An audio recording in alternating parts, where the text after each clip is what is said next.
এখানে বাই করেছি আর এখানে আমি প্রফিট নিয়ে বেরিয়ে গেছি। লগভগ আমার 6,000 টাকার মতো প্রফিট হয়ে গেছে এখানে। তো তোমাদেরকে আমি যেটা বলতে চাচ্ছি যে কেন আমি এখানে বাই করেছি, তোমরা যদি দেখতে চাও দেখো এখানে প্রপারভাবে এই যে ক্যান্ডেলটা, এই ক্যান্ডেল আমি বাই করেছি। ঠিক আছে, এটা হচ্ছে এখানে লিকুইডিটি হান্ট বলে এটাকে। মার্কেট প্রপার এখান থেকে যদি দেখো, মার্কেট প্রপার ডব্লু বানিয়ে হালকা সা উইক বানিয়ে এখান থেকে স্টপ লস নিয়ে প্রপারভাবে প্রাইস অ্যাকশন বানিয়ে উপরে চলে গেছে। তো এখান থেকে এখন কি করতে পারে, তো চলো অ্যানালাইসিস করা যাক। এখন সব পুরো চার্ট ক্লিয়ার করি।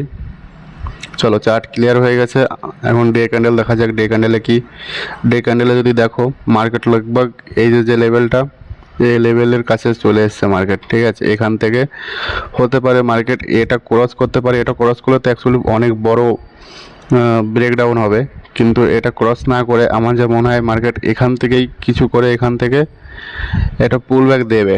ঠিক আছে, কোন পর্যন্ত দিতে পারে, এই যে গ্রিন ক্যান্ডেল, এই গ্রিন ক্যান্ডেল। তো ছোট টাইম ফ্রেমে যদি দেখি আমরা 5 মিনিটে যদি দেখা যায়, দেখো মার্কেট প্রপারভাবে কালকে যদি দেখো এখানেও তোমাদেরকে আমি বলেছিলাম যেটা, যে এখান থেকে মার্কেট প্রপার সাইড বেজ যাচ্ছে। মার্কেট এখান থেকে লিকুইডিটি হান্ট করে ব্রেকআউট দিয়ে ফির এখানে ফার্স্ট ব্রেকআউট হয়ে এখান থেকে মার্কেট পড়েছে, প্রপারভাবে পড়তে পারে এটা বলেছিলাম, সেভাবে পড়েছে। তো কালকে রাত্রেও আমি এখানে প্রফিট কামিয়েছি, এখান থেকে সকালে এখানে বাই করেছি আমি।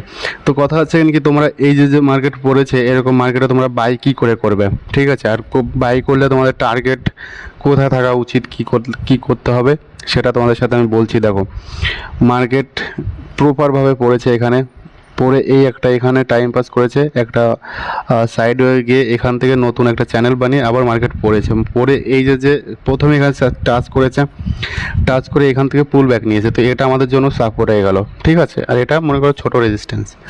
তো এখানে ডব্লু টাইপের করে অনেক সময় হয় কি, এদের নিচে যে মানিটা থাকে, এদের নিচে যে স্টপ লস থাকে মার্কেট। ঠিক আছে, অনেক আছে মার্কেট এখানেই দেখেই এখান থেকেই ভি শেপে উপরে যাওয়ার জন্য বসে থাকে, যে মার্কেট এখান থেকে উপরে যাবে এই জন্য এখানে বাই করে। তো মার্কেট ট্র্যাপ করার জন্য এখানে প্রপারভাবে দেখো ট্র্যাপ ক্যান্ডেল বানিয়ে এখানে একটুখানি লিকুইডিটি হান্ট করে মার্কেট উপরে।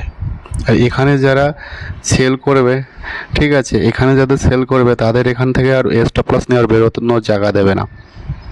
এখানে যদি দেখো এই মুহূর্তে এখানে মার্কেট কি করেছে, প্রপারভাবে ডব্লু বানিয়ে এই যে হাইটা এখান থেকে ভেঙে উপরে গেছে। উপরে কোন পর্যন্ত, এই একটা রেজিস্ট্যান্স, এই একটা রেজিস্ট্যান্স। ঠিক আছে, তো এখানে সাপোর্ট নিয়েছে, সাপোর্ট নিয়ে এবার মার্কেট এখান থেকে দেখো কোন পর্যন্ত আসতে পারে, এই যে জায়গাটা এখানে সাপোর্ট নিয়ে মার্কেট হতে পারে এখান থেকে আবার উপরে যেতে পারে। এর হাই ভাঙলে ভাঙবে, তা নাহলে এখান থেকে আবার পড়তে পারে।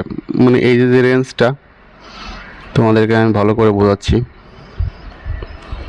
দেখো মার্কেট এরকমভাবে হয়তো এরকমভাবে গিয়ে এই যে রেজিস্ট্যান্স, এর উপরেও রেজিস্ট্যান্স আছে, মার্কেট উপর পর্যন্ত যায়নি তাই দেখাচ্ছি না। তো এখানে দেখো এখান থেকে লাস্ট কোথা থেকে পড়েছে, এখান থেকে পড়েছে। তো মার্কেট এটা একটা সাপোর্ট হয়ে গেছে। তো মার্কেট এখানে সাপোর্ট নিয়ে এখান থেকে হতে পারে, এখান থেকে আবার এম টাইপের এই যে হাইটা না ভেঙে এখান থেকে আবার আসতে পারে। ঠিক আছে, এসে এখানে টাইম পাস করে পরে এখান থেকে ব্রেকআউট দিতে পারে, ইয়া ফির এর লো বানিয়ে এখান থেকে আবার পড়তে পারে। ঠিক আছে, পরে এই যে রেঞ্জটা, এই রেঞ্জের ভিতরে আবার টাইম পাস করতে পারে, কারণ কি মার্কেট ওভারঅল অনেক বড় একটা র্যালি দিয়ে ফেলেছে। তো এরকমভাবে মার্কেট পড়ার পরে এইভাবে তো উঠতে পারে না। তো উঠার জন্য এখানে টাইম পাস করতে হবে, উপর নিচে করতে হবে। ঠিক আছে, তারপরে ব্রেকআউট দিয়ে উপরে যেতে পারে, ইয়া ফির এই লেভেল থেকে ভেঙে এখান থেকে নিচে আসতে পারে। তো এটাই হলো অ্যানালাইসিস। এখন এই মুহূর্তে কিছু করা যাবে না। এই মুহূর্তে এখানে যদি বাই করার জন্য যদি দেখো প্রথম টার্গেট এই পর্যন্ত একটুখানি স্কাল্পিং, আর এখানে যদি বাই করো এর নিচেই এসে লাগাতে হবে। ঠিক আছে, তো চলো ভিডিওটা ভালো লাগলে তোমরা লাইক শেয়ার কমেন্ট করে দিও। বাই।